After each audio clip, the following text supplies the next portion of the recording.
Bonjour chers amis auditeurs et auditrices de la radio Pain du Soir.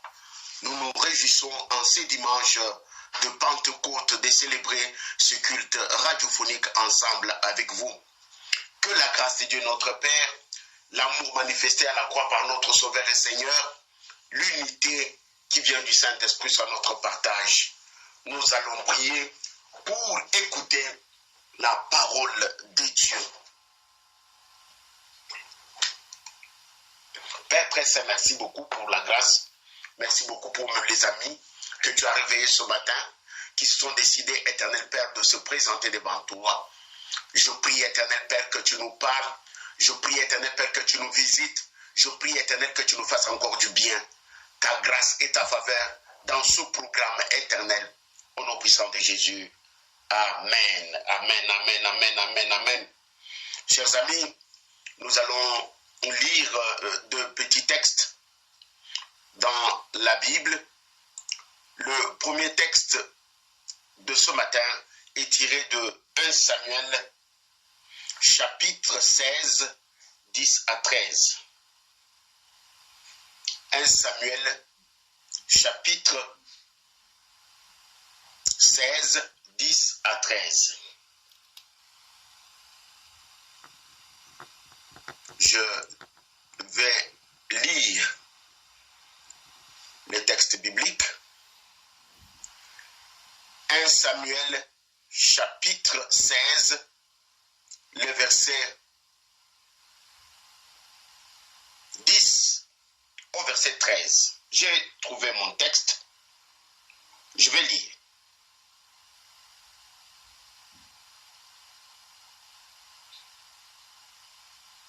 Isaïe fit passer ses 7 fils devant Samuel, et Samuel le dit à Isaïe, l'Éternel n'a choisi aucun. Puis Samuel le dit à Isaïe, sont ceux-là tous tes fils? Il répondit, il reste encore le plus jeune, mais il fait paître les brebis. Alors Samuel dit à Isaïe, envoie-le chercher, car nous ne nous placerons pas avant qu'il soit venu. Il envoya chercher. Or, il était blond, avec des beaux yeux et une belle figure. L'Éternel dit à Samuel, lève-toi, oins-le, car c'est lui. Lève-toi, oins-le, car c'est lui. Bien-aimés dans la foi, ce matin, le monde chrétien célèbre la fête de la Pentecôte. La fête de la Pentecôte est la fête qui survient 50 jours après la résurrection de Jésus. Aujourd'hui, dans le monde entier, tout le monde célèbre la Pentecôte. La Pentecôte qui n'est rien d'autre que la venue du Saint-Esprit. La Bible dit qu'ils étaient réunis dans la chambre haute. Ce jour-là, quand le Saint-Esprit est venu, il a saisi chacun d'eux et ils se sont mis à parler dans d'autres langues. Ce qui a poussé que les disciples réunis dans la chambre haute commencent à parler dans d'autres langues, soient baptisés par le Saint-Esprit, c'est tout simplement parce que le Saint-Esprit était descendu sur eux, le Saint-Esprit les avait saisis. Ce matin, je me rappelle des paroles de David dans le psaume 23, où il dit que tu oins d'huile ma tête. Tu oins d'huile ma tête. Mais quand nous rentrons à l'origine de l'histoire, David était le fils d'Isaïe. Isaïe avait beaucoup de garçons dans sa maison. 7 garçons, 8 plus David. Dieu a donné l'ordre au prophète Samuel d'aller oindre un des enfants d'Isaïe qui devrait remplacer Saoul. Samuel est arrivé chez Isaïe donné le message. Dieu m'a envoyé pour oindre l'un de tes fils. Isaïe est entré dans la maison pour faire sortir tous ces garçons. Il les a fait défiler devant Samuel. Et Samuel leur a dit qu'aucun d'eux n'est parmi ceux que je viens de voir. Mais par hasard, tu n'as pas un autre enfant ailleurs. C'est ainsi que Isaïe va se souvenir que j'ai mon dernier fils qui s'appelle David. Il est en brousse en train de garder le troupeau. On envoya quelqu'un chercher David. Dès qu'il arriva, directement l'esprit du Seigneur saisit Samuel pour lui dire que mets-toi debout, oins-le, c'est celui-ci.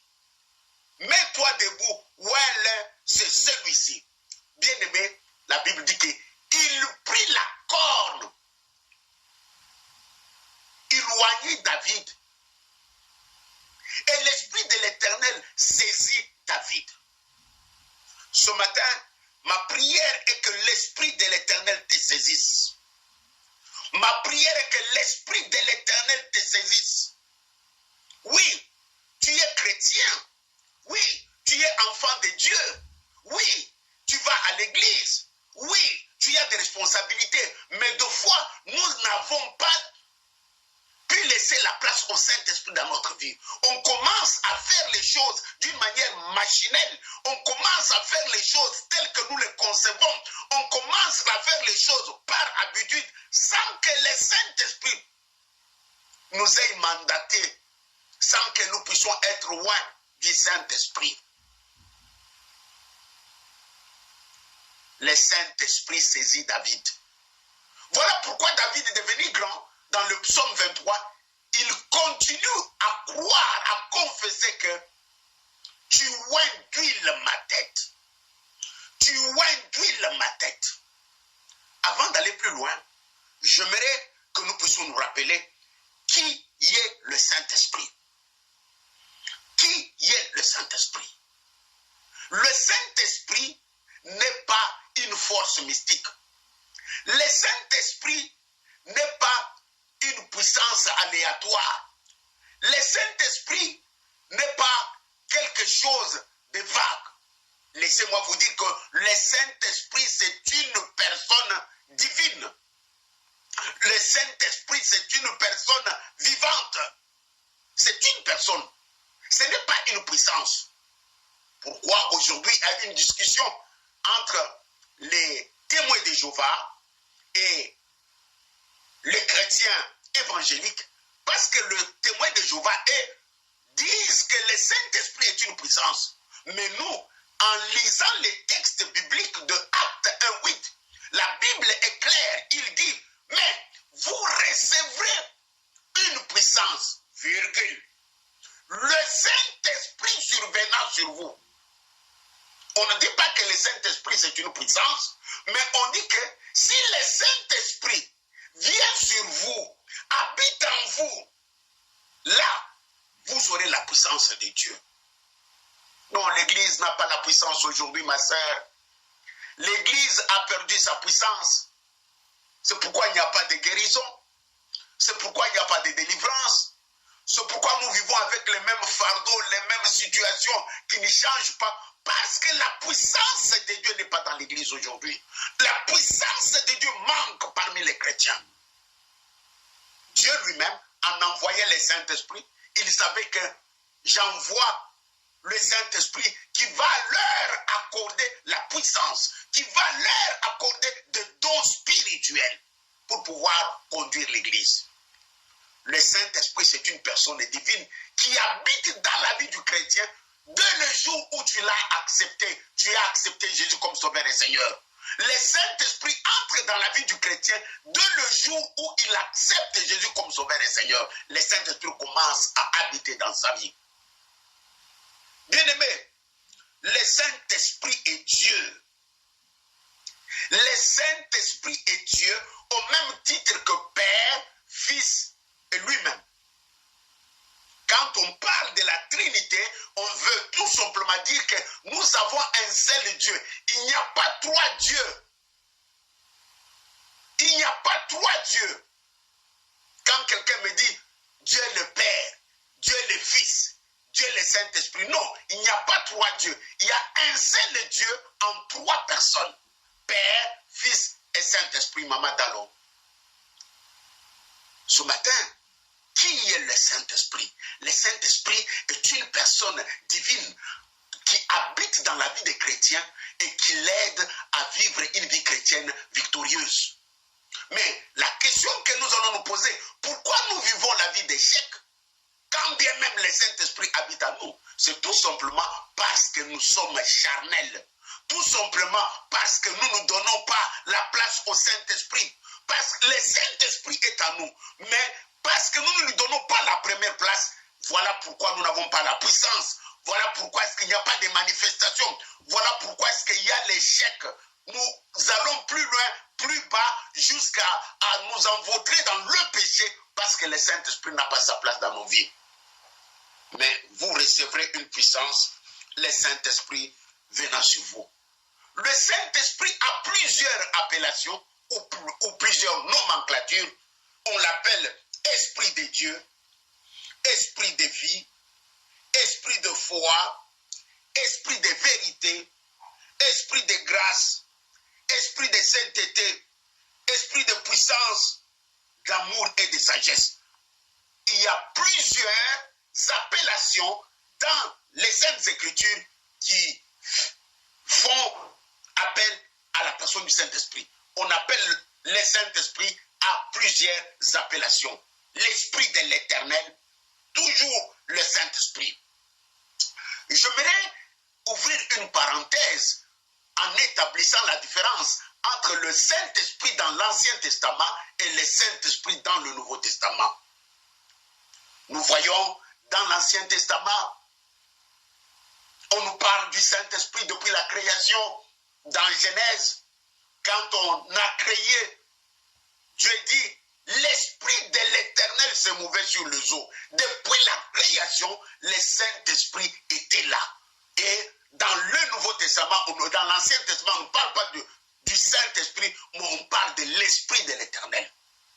Bien-aimé, la différence entre le Saint-Esprit dans l'Ancien Testament et le Saint-Esprit dans le Nouveau Testament est que dans l'Ancien Testament, le Saint-Esprit n'était pas permanent. Le Saint-Esprit se posait sur un individu, sur une personne à cause d'une mission. Quand il recevait la mission de Dieu, l'appel de Dieu, un travail à faire, le Saint-Esprit venait se poser sur lui. Et quand le travail s'est terminé, le Saint-Esprit partait, se retirait. Au contraire, nous, dans le Nouveau Testament, le Saint-Esprit est permanent en nous. Dans le Nouveau Testament, dès que tu acceptes Jésus comme Sauveur et Seigneur, le Saint-Esprit vient faire de ton corps sa maison, de ton corps son temple. Voilà pourquoi nous disons, nous sommes le temple du Saint-Esprit. Nous sommes le temple du Saint-Esprit, parce que le Saint-Esprit de Dieu habite à nous. Alors, la question que nous pouvons nous poser, pourquoi le Saint-Esprit est venu dans le monde? Pourquoi le Saint-Esprit, Dieu a envoyé le Saint-Esprit? Le Saint-Esprit est venu pour nous conduire dans la vérité.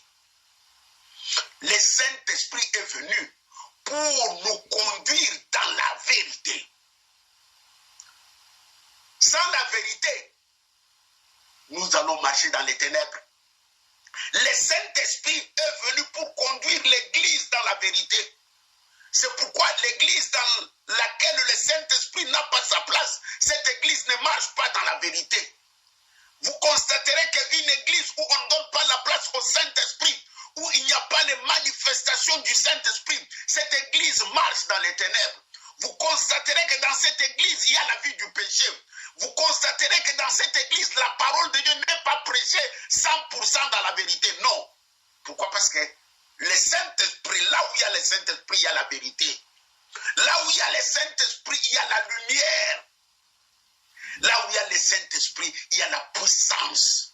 Mais vous recevrez une puissance. Le Saint-Esprit est venu pour nous accorder la puissance. Mais vous recevrez une puissance. La puissance pour vivre une vie chrétienne victorieuse. La puissance pour être efficace dans la prière. La puissance pour le combat spirituel. Non, voilà pourquoi, quelque part dans Jean 15, il dit que sans moi, vous ne pouvez rien. Sans moi, vous ne pouvez rien. Quand il dit sans moi, vous ne pouvez rien, c'est pour dire que si nous appelons chrétiens, mais sans la puissance du Saint-Esprit, rien ne va marcher. Ce matin, j'aimerais te dire que tu dois renouveler ta communion avec le Saint-Esprit. Tu dois restaurer ta relation avec le Saint-Esprit. Combien de fois, nous en tant que chrétiens, ayant le Saint-Esprit en nous, mais nous ne lui donnons pas la première place. Nous ne lui donnons pas de jouer son rôle tel que Dieu le fait dans ma vie et dans ta vie. Non, j'ai toujours donné que la vie chrétienne, c'est comme un appartement. Et quand je reçois le Saint-Esprit doit entrer dans toutes les chambres de l'appartement. Le Saint-Esprit doit entrer dans la cuisine. Le Saint-Esprit doit entrer dans la chambre à coucher. Le Saint-Esprit doit entrer dans la chambre des enfants. Le Saint-Esprit doit entrer aux toilettes. Le Saint-Esprit peut aller au garage. Le Saint-Esprit peut aller dans la vianderie si on en a. C'est-à-dire que dans tous les départements de ta vie, dans toutes les chambres de ton cœur, laisse le Saint-Esprit y régner. Voilà pourquoi Paul dit dans Éphésiens chapitre 5, verset 18, ne vous enivrez pas de vin, mais soyez remplis du Saint-Esprit. Ne vous enivrez pas de vin, c'est de la débauche, mais soyez remplis du Saint-Esprit. Alors, comment être rempli du Saint-Esprit? Comment être rempli du Saint-Esprit? Laissez-moi vous dire qu'il y a une différence entre avoir le Saint-Esprit et être rempli du Saint-Esprit. Tout chrétien a le Saint-Esprit. Tout vrai chrétien qui a accepté Jésus comme sauveur et Seigneur a le Saint-Esprit. Mais tout chrétien n'est pas rempli du Saint-Esprit. Avoir le Saint-Esprit, c'est un fait unique. Mais être rempli du Saint-Esprit, c'est une vie continuelle de tout le jour. C'est un impératif. Soyez un impératif continuel. Soyez, cela signifie, Bolongo, tous les jours, je dois être rempli du Saint-Esprit. Ce matin, nous voyons David là loin et l'Esprit de l'Éternel l'a saisi. Et l'Esprit de l'Éternel l'a saisi. Ma prière est que l'Esprit de l'Éternel te saisisse. Mais l'Esprit de l'Éternel ne peut pas saisir un cœur sale. L'Esprit de l'Éternel ne peut pas saisir une vie sale, une vie malpropre, non. Pour être rempli du Saint-Esprit, première étape, confesser le péché. Confesser le péché. Nettoie ton cœur. Demande pardon à Dieu. Demande pardon à Dieu. Ôte tout ce qui est sale dans ton cœur, dans ta vie et dans ta maison. Enlève tout ce qui t'empêche de vivre une vie chrétienne de joie et de paix. Ce matin, tu induis ma tête. Telle est la déclaration de David devant l'Éternel dans le psaume 23. Tu induis ma tête. Non, celui qui veut vivre victorieux dans ce monde doit avoir la tête ointe. Tu induis ma tête doit être ton souci de tous les jours. Tu induis ma tête doit être le désir permanent. Je ne peux pas commencer la journée sans oindre ma tête dans la prière. Je ne peux pas faire quelque chose sans oindre. Tu induis ma tête. La tête représente beaucoup de choses. Ce matin, Dieu veut t'enseigner. Dieu veut que tu restaures ta communion avec lui.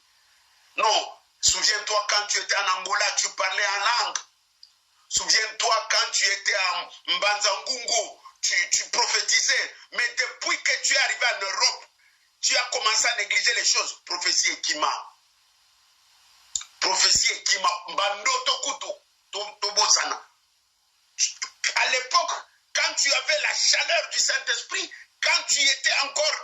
chrétien rempli du Saint-Esprit.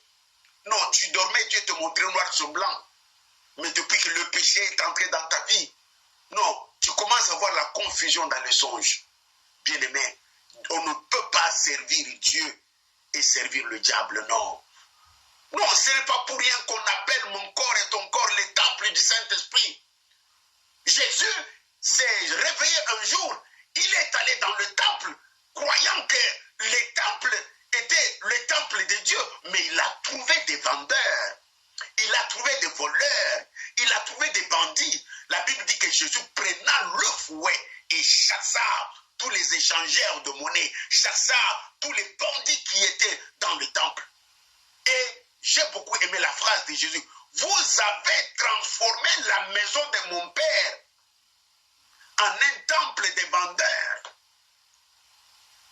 Vous avez transformé la maison de mon Père en un temple de vendeurs. Pose-toi la question de savoir, le temple de Dieu qui est ton corps, tu l'as transformé en quoi? Ce matin, Jésus veut que tu nettoies ton temple. Nettoie le cœur. Balaye, enlève, décide de retourner auprès de lui. Premier point, confesser ses péchés. Deuxième point, demander la plénitude. Demander la plénitude. Donne la première place à Christ. Demande qu'il te remplisse. Être rempli du Saint-Esprit, c'est être rempli de la présence du Christ. Rien dans ma vie ne doit être sans Christ. Mes yeux, Christ doit être dedans. Ma bouche, Christ doit être dedans. Mes pieds, Christ doit être dedans. Ma maison, ma voiture, tout ça, Christ doit être dans toutes les chambres de mon cœur. Mais combien de chrétiens, ils donnent une partie de leur vie à Jésus et ils disent que non, non, koto Yesu pardon kosimbate. Tu as encore des relations sombres, tu as encore des pratiques païennes, tu fais encore des choses qui ne plaisent pas à Dieu. Ce matin, Dieu veut que tu sois rempli du Saint-Esprit. Mais vous recevrez une puissance, le Saint-Esprit survenant sur vous. Mais vous recevrez une puissance, le Saint-Esprit survenant sur vous. Je vais terminer en donnant quelle relation le Saint-Esprit a-t-il avec chaque chrétien. Le Saint-Esprit vient à nous pour nous régénérer. Le Saint-Esprit vient à nous pour nous régénérer. Le Saint-Esprit vient faire de sa demeure notre vie. 1 Corinthiens chapitre 3 verset 16. Ne savez-vous pas que votre corps est le temple du Saint-Esprit? Le Saint-Esprit vient faire de ma vie son temple. Le Saint-Esprit nous scelle à Jésus-Christ. Selon Éphésiens chapitre 4 verset 20. On nous dit que quand nous devenons chrétiens, le Saint-Esprit vient sceller un cachet sur nous pour prouver que nous appartenons à Dieu.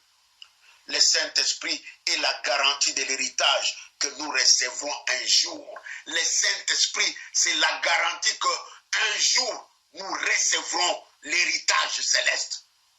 Chers amis, nous sommes le jour de Pentecôte. Nous nous rappelons de cet événement glorieux qui s'est déroulé à Jérusalem. Les disciples étaient réunis dans la chambre haute. Sur instruction de Jésus, le jour de l'ascension, il leur a dit, ne vous déplacez pas, restez unis dans la chambre, jusqu'à ce que je vous envoie le consolateur, le paraclet qui signifie celui qui accompagne les chrétiens tous les jours. Le Saint-Esprit est celui qui accompagne les chrétiens tous les jours. Ce matin, chers amis, ma prière et le désir ardent de mon cœur est que tu puisses recevoir la puissance de Dieu. Tu puisses rechercher la puissance de Dieu. Non, un jour, les disciples sont rentrés dire à Jésus, tu nous as envoyé chasser les démons, mais ces démons-là, tu ne nous avais pas expliqué comment les choses devraient se dérouler. Nous avons chassé, jusqu'à ce qu'on soit fatigué. Les démons n'est pas parti. Jésus reprit la parole et leur répondit, ce genre de démons ne partent que par le jeûne et par la prière. Le jeûne et la prière symbolisent la puissance du chrétien. Quand un chrétien est rempli de la puissance de Dieu, il va terrasser l'ennemi. Quand un chrétien est rempli de la puissance de Dieu, même la sorcellerie n'aura pas la main sur lui. Quand un chrétien est rempli de la puissance de Dieu, il va remporter les victoires dans les songes. Quand un chrétien est rempli du Saint-Esprit, non, il va prier pour les malades seront guéris. Quand un chrétien est rempli du Saint-Esprit, ses prières seront exaucées. Ne vous enivrez pas de vin, c'est de la débauche. Soyez remplis du Saint-Esprit. Soyez remplis du Saint-Esprit. La question que j'aimerais répondre, pourquoi y a-t-il peu de chrétiens remplis du Saint-Esprit? Pourquoi y a-t-il peu de chrétiens remplis du Saint-Esprit? C'est par manque de connaissances. Par manque de connaissances, beaucoup de chrétiens, ils sont chrétiens, mais n'ont pas la connaissance de ce qui est le Saint-Esprit. Et deuxièmement, c'est l'orgueil de la vie qui empêche les chrétiens d'être remplis du Saint-Esprit. L'orgueil seulement. À cause de l'orgueil, il ne veut pas être rempli du Saint-Esprit. Troisièmement, c'est la crainte. La crainte seulement de voir les changements qu'apporte le Saint-Esprit dans la vie du chrétien. Et j'ai trouvé aussi que le péché dans la vie du chrétien l'empêche d'être rempli du Saint-Esprit. Merci Seigneur pour ce moment, merci pour ta grâce.